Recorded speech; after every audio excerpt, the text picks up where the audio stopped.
எல்லா தமிழ் மக்களுக்கும் என்னுடைய வணக்கம். இன்னைக்கு நம்ம கேரளா சமையல் பார்க்க போகிறது ஒரு ப்ரௌன் ரைஸ் ரெசிபி தான். ரொம்ப ஹெல்த்தியாக இருக்கிற ஒரு ரெசிபி தான் இது.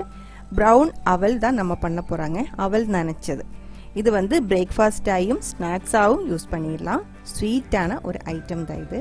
ரொம்ப ஹெல்த்தியாக இருக்குது, ரொம்ப டேஸ்டியாக இருக்குது. எப்படி பண்ணுறேன்னு பார்த்துட்டு வரலாம். நான் வந்து 2 கப்பு ப்ரௌன் அவல் இங்கே எடுத்துருக்கேன். ஒயிட் அவல் இருக்குது, ப்ரௌன் அவல் இருக்குது, அதே மாதிரி ஹார்டாக இருக்கிற கெட்டியாக இருக்கிற அவல் இருக்குது, ரொம்ப சாஃப்டாக பேப்பர் மாதிரி அந்த அளவுக்கு சாஃப்டாக இருக்கிற அவலும் இருக்குது.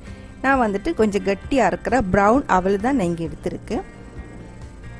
இப்போ வந்து இதுக்குள்ளே நம்ம இனிப்புக்காக சர்க்கரையில் வெல்லம் தான் சேர்க்க போகிறாங்க. இது வந்துட்டு நீங்கள் வெல்லம் பிடிக்கல அப்படின்னா சர்க்கரையும் சேர்த்துடலாம். இது வந்து ஒரு கத்தியை வச்சுட்டு இதே மாதிரி சாஃப்டாக துருவி எடுத்துக்கோங்க. இந்த மாதிரி துருவும் போது கட்டி இல்லாமல் கிடைக்கும். அதே மாதிரி இதுக்குள்ளே ஏதாவது பெரிய கல் அந்த மாதிரி ஏதாவது இருந்துச்சுன்னா அந்த அழுக்கு கூடி நம்ம எடுத்து மாற்றிடலாம். இந்த அவலுக்குள்ளே சேர்க்க வேண்டிய இந்த வெல்லத்தோட அளவு வந்து உங்களோட டேஸ்ட்டுக்கு தகுந்த மாதிரி நீங்கள் மாற்றிக்கோங்க. நான் வந்து 1/2 கப்பு போட்டு கொடுக்குறேன் இப்போ. ஆனால் உங்களுக்கு இனிப்பு அதிகமாக வேணும் அப்படின்னா நீங்கள் அதிகமாக போட்டுக்கோங்க. கம்மியாக வேணும்னா இதோட கம்மியாக போட்டுக்கோங்க. அதுவும் வந்து அவலுக்குள்ளே போட்டுட்டாங்க. அடுத்தது வந்து தேங்காயும் இதே மாதிரி தான். அவல் வந்து வித்தியாசமாக இருக்குது. அதே மாதிரி நீங்கள் தேங்காய் எடுக்கும் போதும் கட்டியாக இருக்கிற அவளுக்கு கொஞ்சம் அதிகமாக தேங்காய் எடுக்கணும். சாஃப்டாக இருக்கிற அவளுக்கு கம்மியாக தேங்காய் எடுத்தால் போதும். தேங்காய் செலக்ட் பண்ணும்போது இதே மாதிரி ஃப்ரெஷ்ஷாக இருக்கிற தேங்காய் எடுத்துக்கோங்க. ஃப்ரிட்ஜில் வச்சு ரொம்ப காஞ்ச தேங்காய், பழைய தேங்காய், ஸ்மெல்லாக இருக்கிற தேங்காய் அந்த மாதிரி எதுவுமே எடுக்காதீங்க. ஃப்ரெஷ்ஷாக இருக்கிற அப்போ உடைச்ச தேங்காய் இருந்தால் ரொம்ப நல்லாயிருக்கும். பாருங்கள், நான் இங்கே வந்து 1 கப் தேங்காய் துருவி எடுத்து வச்சுருக்கு. இந்த தேங்காய்க்குள்ளே பாருங்கள், இது நான் இப்படி பெசைய வேண்டிய அவசியம் இல்லை. நான் உங்களை இந்த அளவுக்கு பால் இருக்குன்னு காமிக்கிறதுக்கு மட்டும்தான் இப்போ இப்படி காமிச்சது. அந்த 1 கப் தேங்காய் நம்ம இதுக்குள்ளே போட்டு கொடுத்துடலாம்.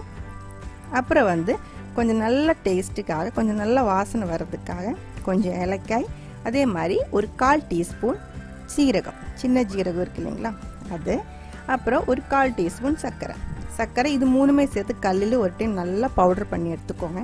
சர்க்கரை போட்டது நல்லா எல்லாமே நல்லா பவுடராகி கிடைக்கும். அதனால தான் கொஞ்சம் சர்க்கரை கூடி சேர்த்து இதே மாதிரி பவுடர் பண்ணி எடுத்துருக்கு.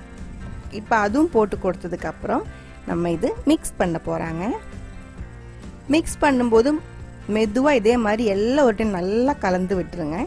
எல்லாம் கலந்து தேங்காய், வெல்லம் எல்லா இடமும் ஒரே மாதிரி கலந்ததுக்கப்புறம் இதே மாதிரி கை வச்சு நல்லா பிசைஞ்சு விட்டுருங்க. கை வச்சு தான் இது எப்போவுமே அவல் நினச்சது பண்ணுவாங்க. உங்களுக்கு அது பிடிக்கலைன்னா நீங்கள் வந்துட்டு அவள் கை வச்சு ப்ரெஸ் பண்ணால் தான் அது கரெக்டாக வரும். அதுக்கு வேறு என்ன வழின்னு எனக்கு தெரியல.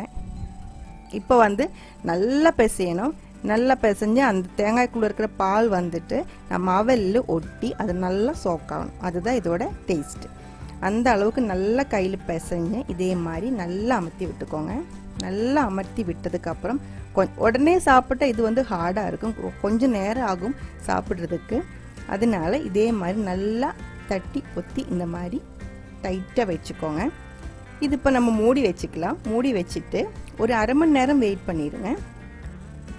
1 மணி நேரம்லாம் வெயிட் பண்ண முடிஞ்சால் ரொம்ப சாஃப்ட் ஆகிடும் அவள்.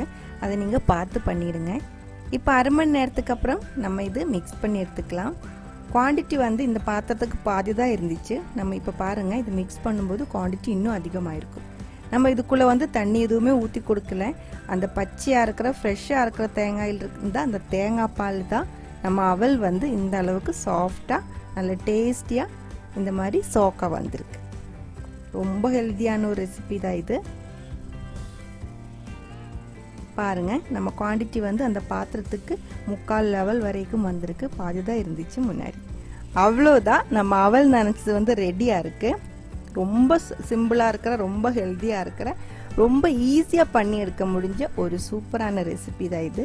இது கூட சைட் டிஷ்ஷாக வந்து பழம் வந்து பிசைஞ்சு சாப்பிடுவாங்க. பழம் இல்லாயிருந்தா கூடி இது நல்ல சூடாக இருக்கிற டீ கூட குடித்தா ரொம்ப டேஸ்ட்டாக இருக்கும். இதுக்கே இனிப்பு இருக்குது. அதனால டீ வந்து போடும்போது நீங்கள் சர்க்கரை இல்லாமல் கூடி போட்டு குடித்தாலும் நல்லாயிருக்கும். அவ்வளோதான், இந்த ஒரு சிம்பிளான ரெசிபி உங்களுக்கு பிடிச்சிருக்குன்னு நினைக்கிறேன். பிடிச்சிருந்தா கண்டிப்பாக ட்ரை பண்ணி பாருங்கள். ட்ரை பண்ணி பார்த்ததுக்கப்புறம் உங்கள் கமெண்ட்ஸ் எல்லாம் சொல்லிடுங்க. இந்த சமையல் பிடிக்கிற ஃப்ரெண்ட்ஸுக்கு ஷேர் பண்ணி விட்டுக்கோங்க. இப்போ நம்ம வந்து 50,000 சப்ஸ்கிரைபர்ஸ் தாண்டி இருக்குது. போன 3 மாதத்துக்குள்ளே தான் இந்த அளவுக்கு சப்ஸ்கிரிப்ஷன் வந்திருக்கு. நான் எதுவுமே கேட்காம எனக்கு இந்த அளவுக்கு சப்போர்ட் பண்ற உங்களோட அந்த மனசுக்கு ரொம்ப ரொம்ப நன்றி. உடனே பார்க்கலாம் இன்னொரு ரெசிபியோட. அது வரைக்கும் வணக்கம்.